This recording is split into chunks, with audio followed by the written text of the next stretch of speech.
Assalamualaikum warahmatullahi wabarakatuh, Tabipun. Pemirsa Tegar TV dimanapun Anda berada, saat ini Sawah sedang berada di Kabupaten Lampung Tengah. Dan di Kabupaten Lampung Tengah ini terkenal akan ekonomi kreatifnya yang menjadi penggerak roda ekonomi di Lampung Tengah. Dan hari ini kita akan eksplor mengenai perkembangan ekonomi kreatif di Lampung Tengah bersama anggota Komisi 1 DPRD Kabupaten Lampung Tengah, Pak Joni Hardito. Ikuti keseruannya bersama saya, Salwa Sakidah.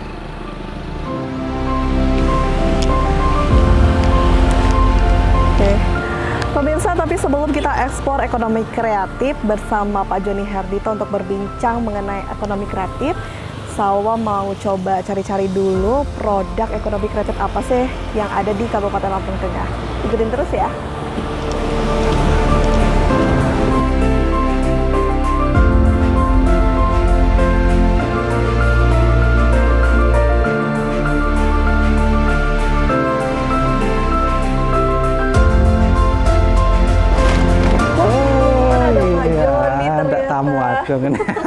Pak, saya mau lihat-lihat hasil produk dari ekonomi kreatif Lampung Tengah. Ternyata langsung sudah ada. Iya, terima kasih udah mampir ke sini ya. Ini kebetulan ini kantor ini masih belum datang ini yang suppliernya, biasanya penuh ini talase ini. Jadi kami ini punya binaan pengusaha-pengusaha usaha kecil menengah khususnya di jajanan di snack ini ya.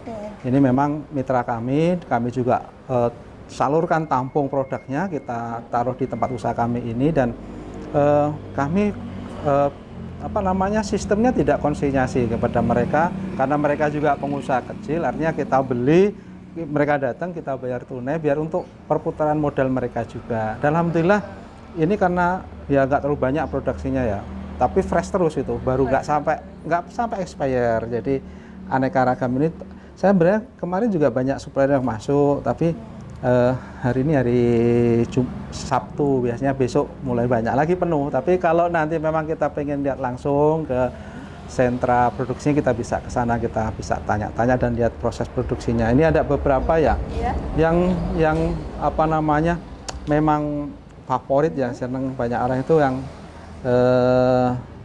rempeyek, terus kacang bawang, keripik tempe, ada emping ya, emping melinjo, sama rengginan. Ini keripik pisang dan sebagian juga ada yang di packing agak bagus ya, tapi hari ini belum datang. Itu mitra-mitra kami yang binaan kami, kita dalam kita bantu juga permodalannya. Kita tampung hasil produksinya, kita bantu penyalurannya juga. Jadi seperti itu. Ini menarik sekali nih Pak Joni, kalau saya lihat ternyata ini spek-spek yang biasa dikonsumsi dan jadi gemar masyarakat juga ya, seperti ada emping, dan lain-lain. Tapi kalau ngomongin ekonomi kreatif di Lampung Tengah ini sebenarnya memang sangat berkembang pesat ya Pak. Betul, ini seharusnya menjadi fokus kita semuanya ya untuk meningkatkan kemampuan daya saing, daya jual. Kita bantu, ternyata di kampung-kampung itu banyak ya pengusaha kecil, cuman sampai hari ini kalau disebut dengan orang yang pendampingannya, yang menaunginya, yang membantu memasarkannya atau packing, penampilan kemasan itu masih kurang. Kita bisa ekspor ya, nanti semakin banyak pengusaha-pengusaha yang bergabung dalam kelompok dan mereka juga kalau mau masuk ke toko modern, kita bantu juga legalitasnya, IRT-nya, label halalnya, itu mudah-mudahan bisa terangkat ini ya. Kita pengennya juga nanti di Lampung Tengah ini ada kampung-kampung yang punya spesialisasi, keunggulan atau keunikan unggulannya di kampung itu, makanya pusat emping atau pusat keripik, pusat sentra tahu. Kalau di kami ini ya Setibanya ini ada kampung yang Sumber Bahagia itu yang legend itu ada mie putih itu loh. Mie putih itu legend. Ada yang kampung memang dia banyak produksi klanting, itu juga ada. Kita di sini produk bahan baku unggulannya banyak singkong. Kita harapkan nanti dari singkong ini kue snack ini banyak yang dari bahan baku singkong itu, biar nanti nilai jual singkong itu naik, kesejahteraan petani itu juga bisa meningkat dengan olahan aneka ragam dari produk bahan baku singkong. Benar Gitu. banget Pak Joni. Jadi di samping itu juga ini kan bisa menjadi ikon juga. Betul. Ada tertarik juga di wisatawan Betul. terdapat. Iya, Lampung iya. Tengah terkenal dengan Iya. ini dan Mari sama-sama kita viralkan ya, biar ini membantu perekonomian masyarakat. Kalau ekonominya baik, roda ekonomi baik, nanti kesejahteraan meningkat. Termasuk juga ini membantu mereka ketika akan ada peningkatan sumber daya manusia. Mungkin dari putra-putrinya bisa sekolah yang lebih tinggi. Nanti kampung itu juga menjadi maju, SDM-nya bagus. Diawali dengan ekonomi kreatif, UMKM, memanfaatkan sumber daya lokal yang bisa diolah menjadi produk-produk yang layak jual dan itu unik dan menarik. Mungkin seperti Tapi itu. sejauh ini memang sumbangan untuk pertumbuhan ekonomi di Lampung Tengah memang besar tidak Pak di sektor? Iya. Kalau kita lihat persentase dari sektor UMKM ini belum begitu terlihat ya. Mungkin perlu juga pembenahan ataupun pendampingan, termasuk juga promosi-promosi agar ini bisa sampai ya dari lokal terus menjadi nasional dan bisa masuk ke pasar-pasar toko-toko modern gitu. Nah, ini juga ternyata kalau kita lihat ya, kita mencontoh seperti daerah istimewa Yogyakarta. Rata-rata tiap home industry, tiap rumah itu dari produk-produk mereka ya yang industri kecil sampingan itu setelah dikumpulkan, ditampung di sentra oleh-oleh itu juga luar biasa. Kita bisa bayangkan berapa perputaran uang di sana, wisatawan yang datang, yang bawa oleh-oleh ataupun dengan mereka belanja online luar biasa. Luar biasa. Itu kita lihat potensi dari snack, potensi dari makanan ringan yang dibuat oleh UMKM itu kalau di Jogja sangat menopang dari pendapatan, mungkin bahkan menjadikan PAD yang luar biasa. Nah, kita pengen di Lampung Tengah ini potensi alamnya juga luar biasa, sumber daya juga cukup banyak.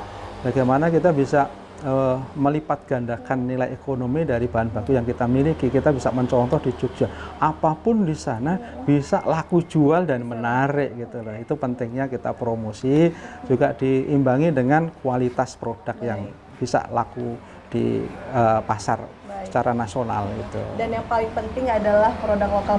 Itulah dia mengapa Sawah hari ini tertarik nih Pak Bo ekspor mengenai produk-produk hasil original dari lokal Kabupaten Lampung Tengah. Iya. Kalau begitu kita bisa langsung ke pabriknya atau tempat untuk pabriknya.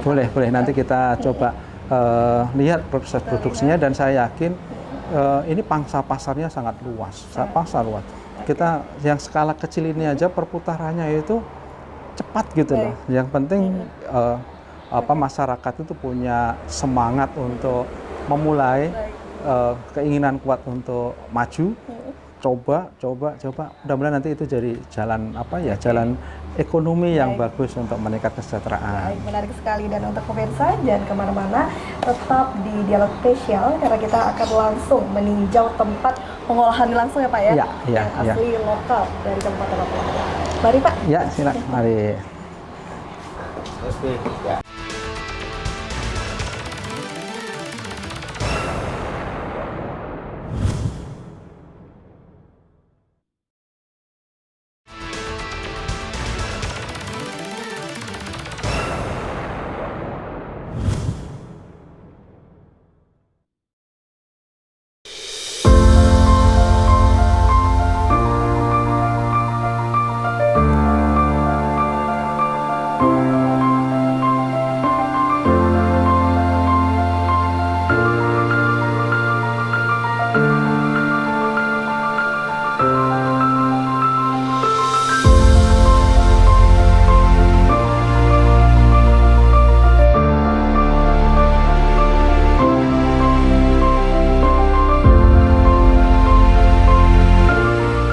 Kita udah sampai nih di rumah mitra binaan kita yang di sentra pemproduksi tadi makanan ringan ya. Yang di sini di kediamannya Mbak Ut ini spesialis di produksi keripik pisang kepok ya bahan bakunya, terus aneka snack dari kacang, ada kacang bawang, kacang telur, juga ada makaroni ya, snack makaroni, rempeyek, rengginang juga ya. Nanti kita bisa lihat proses pembuatannya Mbak Ut yang mungkin lagi goreng-goreng ya. Iya, bisa kita ke belakang. Iya.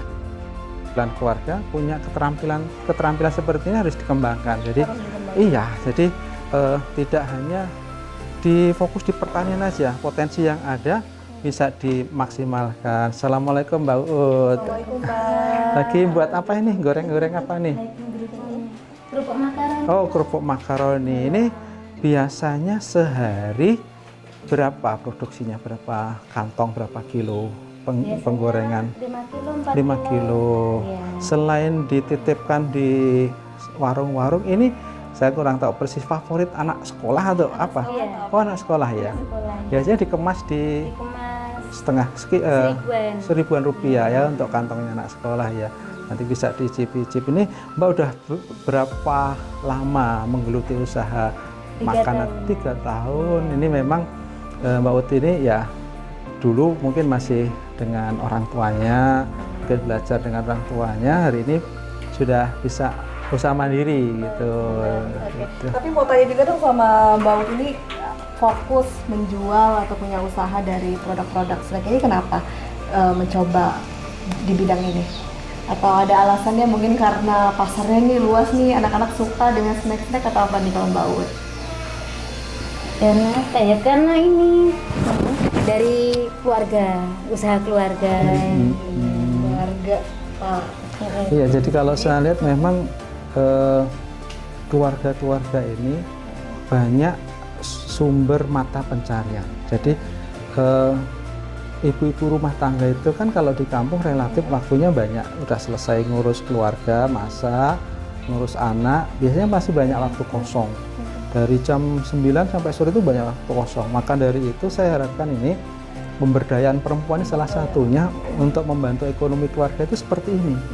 Karena ya passionnya para ibu itu kan masak ya, jadi yang paling cocok biasanya usaha rumahan itu ya seperti ini, snack ataupun kuliner-kuliner, itulah yang mungkin bisa membantu peningkatan ekonomi keluarga. Baik. Ini. Berarti kesimpulannya di Lampung Tengah ini sebenarnya masyarakatnya sudah banyak yang berdikari ya Pak, Betul, mandiri di betul, usaha itu. ekonomi. Wah ini lagi prosesnya ya Mbak Ut ya. Ini prosesnya sulit nggak sih Mbak? Step by stepnya apa nih? Lumayan. Akademia. Hah? Ini agak ini apa namanya? Agak susah. Agak Harus pas Harus ya, panas panasnya minyaknya, minyaknya iya. harus pas. Terlalu panas nggak bisa, Iya. kurang panas juga nggak nggak bisa. bisa. Perlu feeling ini. Kemudian kalau udah digoreng begini, dikasih bumbu kah atau Iya, apa di nih Mbak? bumbu balado. Oh bumbu balado. Iya. Ada yang ori, ada yang bumbu. Pedas ya. Iya. Tapi dengan usaha kayak gini omsetnya luar biasa besarkah atau ya cukuplah untuk kebutuhan Alhamdulillah sehari-hari? cukup. Cukup ya untuk membantu ekonomi keluarga, menyekolahkan anak, dan mungkin untuk bisa tabungan juga lah yang jelas. Kalau di kampung itu biasanya mereka itu nabungnya di apa ternak ya atau yang lainnya yang semakin apa melipat gandakan kapital modal ya. Jadi dari usaha-usaha seperti ini savingnya mereka diberikan ternak itu. Tapi sebenarnya di Lampung Tengah ini pemerintah cukup concern tidak sih Pak untuk mengakomodir kebutuhan-kebutuhan ibu-ibu teman-teman Betul. dari UMKM? Iya, jadi kita melihat ya mudah-mudahan nanti kalau dulu kan ada organisasi namanya PKK ya. Ibu-ibu ini berhimpun di PKK ini saling share pengalaman ya sebenarnya keterampilan ini kalau bergabung di PKK saling melatih, saling memberikan pengalaman. Nanti dari situ pelan-pelan masyarakat semuanya akan bergerak gitu loh. Ya, bergerak bersama itu. Jadi pentingnya pemerintah ini kembali apa ya namanya menghidupkan organisasi-organisasi kegiatan yang di situ mempunyai nilai manfaat ekonomi seperti PKK itu kan berkumpulnya para kaum ibu untuk meningkatkan kesejahteraan keluarga, salah satunya peningkatan ekonomi keluarga ini. Jadi saya mendorong kepada pemerintah daerah sama-sama ini kita bimbing, kita latih kaum ibu ini yang ini potensinya luar biasa sekali. Iya, yang mereka memproduksi, kita memasarkan, dan otomatis nanti ekonomi Lampung Tengah secara umum akan membaik dengan kemandirian masyarakatnya, penduduknya dengan melakukan kegiatan ekonomi kreatif seperti ini. Baik, luar biasa. Apalagi sekarang sudah ada Pak Joni yang mau benar concern ya Pak ya berjuang untuk hal ini. Tapi kalau dari Mbak Wut sendiri sebenarnya harapan langsung nih dari pelaku usaha sebenarnya apa sih yang diinginkan Mbak? Modal. Modal. Ini tambah lagi. Ada apa? Biasanya Modal yaitu ya? kalau di masyarakat kan kebutuhan banyak, terutama petani ya. Petani itu biasanya sebagian besar hasil pertanian itu kan kembali lagi untuk proses produksi. Jadi untuk pupuknya, untuk bajak, untuk sebenarnya itu kan cukup tinggi gitu loh. Nah, ketika itu kadang-kadang dalam pengaturan ekonomi keluarga untuk bantu modal para ibu, para istri ini berusaha, banyak terserap untuk proses produksi lagi di pertanian gitu. Jadi ketika nanti ada pihak ketiga yang bisa memberikan bantuan modal murah, nah itu bisa digunakan untuk mereka ini. Contoh pokoknya dana bergulir atau dana pinjaman murah yang tidak terlalu membebani bunga atau bagi hasilnya ini. Karena mereka ini ya pemasukan hari ini, dibelanjakan hari ini, dijualkan hari, disisakan sedikit untuk tabungan. Maka dari itu ketika memang ada pihak ketiga, CSR ataupun perusahaan-perusahaan bisa memberikan bantuan lunak kepada pengusaha kecil ini, insya Allah ini sangat diterima, sangat bermanfaat untuk mereka, pengusaha-pengusaha kecil. Dan mereka kan termasuk kalangan yang susah mengakses ke dunia perbankan ya. Tapi kalau ada koperasi atau lembaga keuangan yang bisa membantu seperti ini, luar biasa nanti dampaknya terhadap kesejahteraan masyarakat. Mereka ini sifatnya pasif. Mereka kalau suruh ke gedung bank itu kan masih sesuatu yang yang masih asing gitu loh. Tapi kalau ada lembaga-lembaga yang mau turun menyambangi mereka, pengusaha-pengusaha ini menawarkan bantuan, pinjaman lunak ataupun pinjaman yang bunganya kecil, ini sangat luar biasa sekali dampaknya. Kita mendorong, mengajak lembaga-lembaga untuk mari bersama-sama merangkul usaha kecil ini untuk membantu ekonomi masyarakat itu. Baik, karena tentu saja ini tidak bisa digerakkan hanya membutuhkan peran pemerintah, kemudian wakil rakyat, tapi butuh energi kolektif juga, pengusaha juga harus turun di sini. Baik, kalau gitu apakah hanya ada di sini aja, ada tempat lain? Ada tempat lain ini ya, tempat lain yang mungkin agak mirip, tapi kita juga bisa eksplor nanti seperti apa pengalamannya memulai usahanya biar menjadi inspirasi untuk ibu-ibu yang lain. Saya tertarik loh, daripada waktu saya banyak terbuang untuk hal-hal yang tidak positif, saya coba akan buat lah usaha-usaha kecil ini, titipkan ke kantin, titipkan ke warung-warung, mudah-mudahan itu selain nilai ekonomi juga mengurangi waktu-waktu yang terbuang secara percuma gitu. Kalau begitu untuk pemirsa jangan kemana-mana, karena selanjutnya kita masih akan menyambangi tempat lain yang mungkin bisa menjadi inspirasi untuk pemirsa di rumah jika ingin berusaha ya, khususnya di Kabupaten Lampung Tengah. Kalau begitu mari Pak. Yuk kita bisa ke sana. Terima kasih Mbak.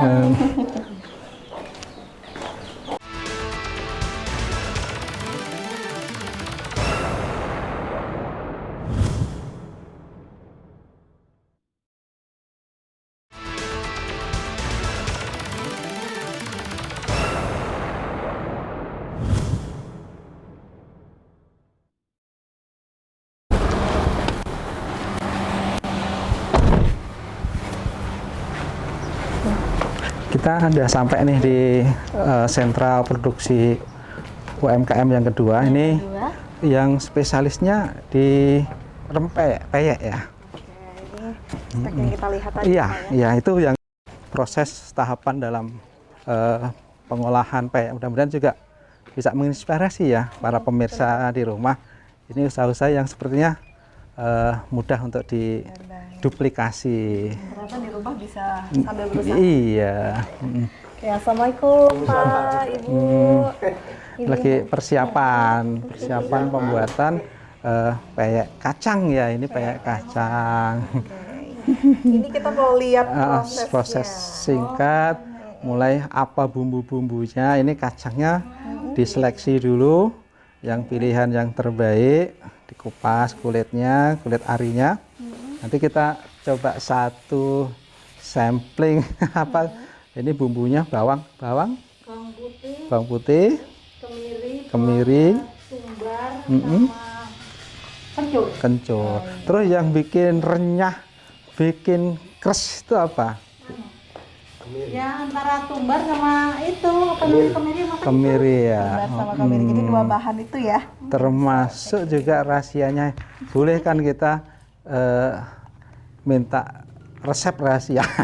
Waduh, Resep rahasianya ini, resep rahasianya ini ya karena ilmu kan harus kita ya sampaikan pada yang lain. Kalau itu nanti ada yang ikut itu jadi jariah bagi ibu ini. Jadi ide untuk pemirsa di rumah. Iya.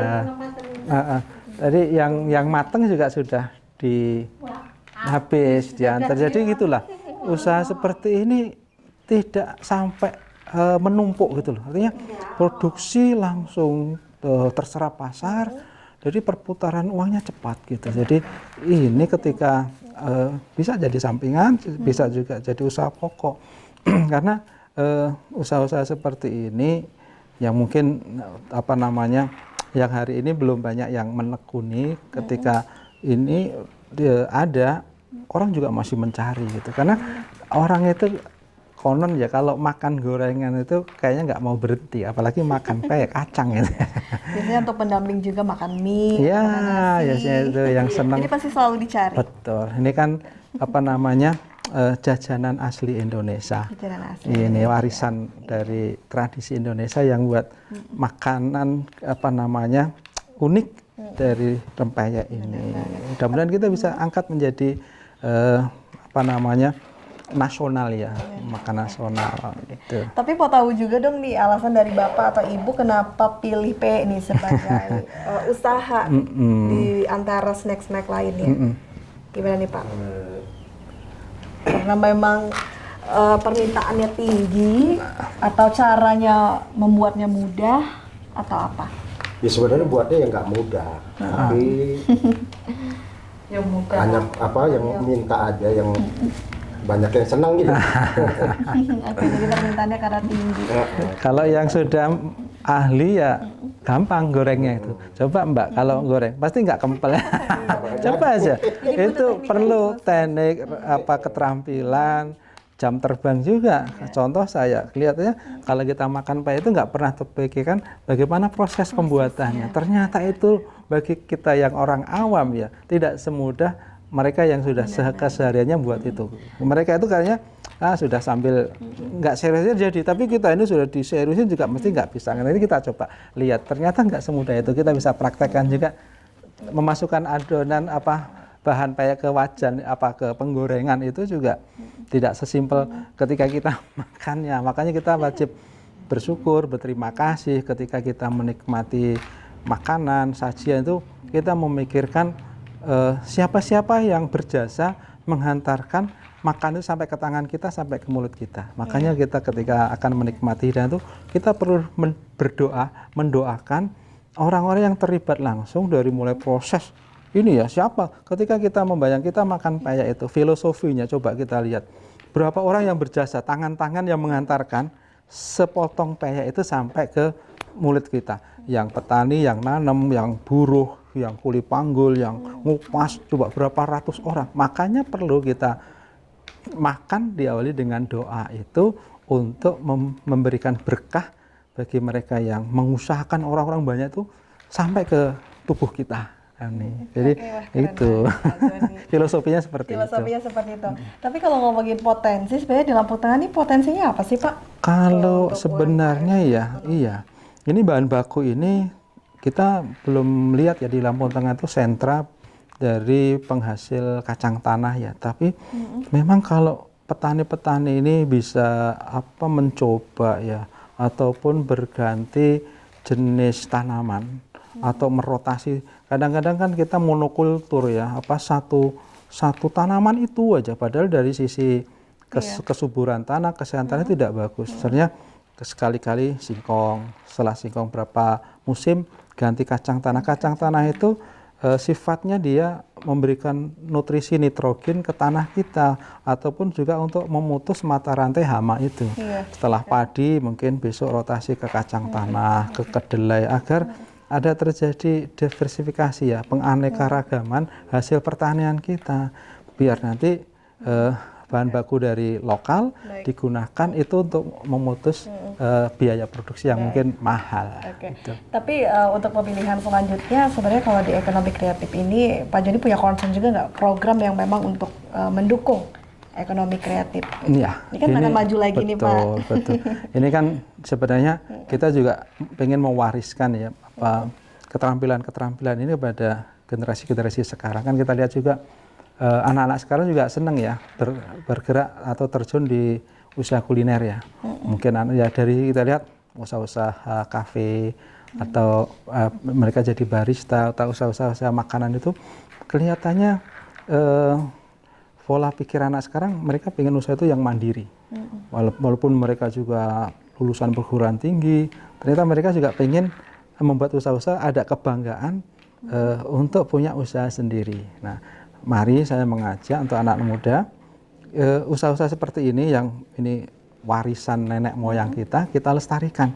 Makanan-makanan lokal, jangan sampai nanti kalah dengan makanan impor gitu loh. Biar nanti anak-anak kita tidak lupa dengan makanan-makanan snack-snack lokal seperti ini. Jadi snack-snack lokal kita dorong, kita support untuk jadi naik kelas gitu. Walaupun peyek tapi peyek yang mewah itu, eksklusif dan sebagainya, dari kemasannya, dari rasanya, dari sisi pemasarannya juga kita pengen naik kelaskan ya produk-produk lokal seperti ini. Dan suara-suara ini harus diperjuangkan ya Pak ya. Karena saat ini pemirsa di luar sana juga sedang menyaksikan, mungkin bisa langsung saja Pak Joni ajak untuk pemirsa di rumah untuk kembali mempercayakan, memberi amanah lagi kepada Pak Joni. Baik para pemirsa sekalian, ini saya tahun ini diamanahi untuk maju di pemilihan legislatif, dan saya maju di Dapil 7 Lampung untuk DPRD Provinsi. Nomor urut saya nomor 4 dari Partai Keadilan Sejahtera nomor 8. Jadi mohon dukungannya dan mohon pilihannya nanti di tanggal 14 Februari 2024. Bapak Haji Joni Hardito STMT nomor urut 4 dari Partai Keadilan Sejahtera nomor 8 Dapil 7 Lampung Tengah. Dan mudah-mudahan kalau ini menjadi amanah yang dipercayakan kepada saya siap untuk bersama-sama masyarakat, bersama para pengusaha kecil, kaum petani, untuk mari kita berdayakan sumber daya alam yang ada, sumber daya manusia ada untuk mensejahterakan masyarakat, meningkatkan ekonomi berdikari dengan kemampuan yang ada. Seperti contoh tadi kita menyambangi beberapa pengusaha-pengusaha yang mereka dari usaha ini bisa mandiri dari sisi ekonomi. Itu harapannya kepada masyarakat Lampung Tengah. Mari kita bergerak bersama untuk Lampung Tengah yang maju, berjaya, sejahtera.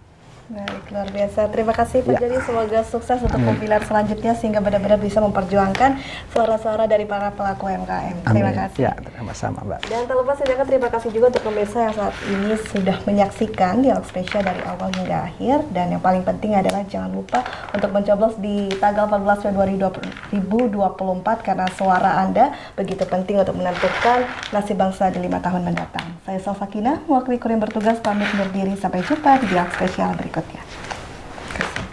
Terima kasih Ibu, terima kasih Bapak.